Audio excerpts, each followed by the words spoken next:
یہ آپ کو پتا ہے کہ جو میگڈم پلانٹ والے ہیں ان کا کہنا ہے کہ ہمارے ریٹس ریوائز کی جائے.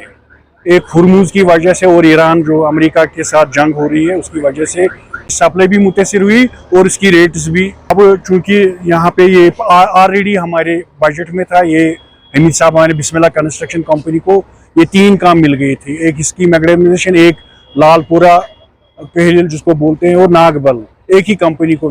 میں نے ان کو منت سماجت کی، حمید صاحب کو، ان کے کنٹریکٹ جو مالک ہیں اس کمپنی کے، ان سے میری بات ہوئی. ایگزیکٹو انجینئر نثار صاحب کی کوششیں، ایس سی صاحب کی کوششیں، چیف انجینئر اے ڈبل یہاں شاہ عالم صاحب کی، شکیل صاحب کی کوششیں، اور ہم نے منت سماجت کر کے، تو اللہ کا شکر ہے. آپ دیکھ رہے ہیں کہ اگر وادی کشمیر میں کسی جگہ پہلے جو شروع ہوا ہے میگڈم، وہ ترال سے ہوا. میں ترال کے لوگوں کو مبارکباد دیتا ہوں کہ آپ دیکھیے ابھی میگڈمائزیشن ہو رہی ہے، لیکن وہ جو نیشنل روڈز ہیں وہ باہر کی کمپنیاں وہاں وہ کر رہی ہیں، اور دوسرا یہ جو پی ایم جیسے روڈز کا. لیکن جو R N B P W D جو اسٹیٹ گورنمنٹ کے تھا اس میں کسی جگہ بھی لیکن سننے میں آیا ہے کہ شاید بریک تھرو ہوگی. جو کنٹریکٹرز ہیں اور میگڈم پلانٹ والے جو ان کے مالکان ہیں اور گورنمنٹ کے ساتھ شاید یہ جو بریک تھرو ہو گئی ہے.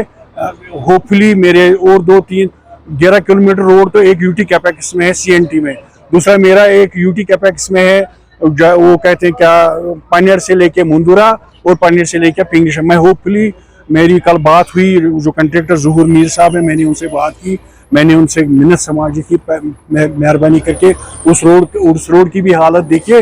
میں امید کرتا ہوں 7-8 دن تک شاید اس میں بھی میگڈمائزیشن ہوگی، اور وہ روڈ بھی جس کی حالت آج خراب ہے انشاءاللہ چلنے کی قابل، اور لوگ پھر خود دیکھیں گے.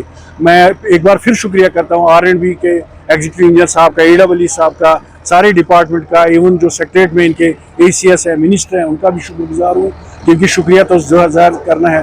اور کل ایک اور مبارکبادی کی بات ہے کہ ترال کو جو پروجیکٹس آئے ہیں میں اس سے مطمئن ہوں. میں نے آلریڈی وہ پروجیکٹ کیے تھے اپنے، جس میں جو میں یو ٹی کیپیکس میں بجٹ مانگی گئی تھی سی ایم صاحب کے ساتھ بجٹ ڈسکشن میں، اور ڈپٹی چیف منسٹر صاحب کے چیمبر پہ میں نے اپنی طرف سے پروجیکٹس دیے تھے. اور اس کے علاوہ میں نے سی آر ایف میں بھی کچھ بریجز دیے. میں ہوپ فلی ویٹ کر رہا ہوں، مجھے لگتا ہے کہ اس کے بھی اچھے نتائج نکلیں گے. اور ترال کے لوگ، میں ان سے وعدہ کرتا ہوں، میں نے 2 سال کام کیا ہے، اگلے 3 سال بھی انشاءاللہ کام کروں گا. پھر اللہ نے چاہا اور اللہ کی مرضی پر سب ڈیپینڈ ہے، لوگوں کے ووٹوں سے میں آگے بھی ترال کی طرف پوری توجہ دے کے ترال کو ترقی کی راہ پہ گامزن کروں.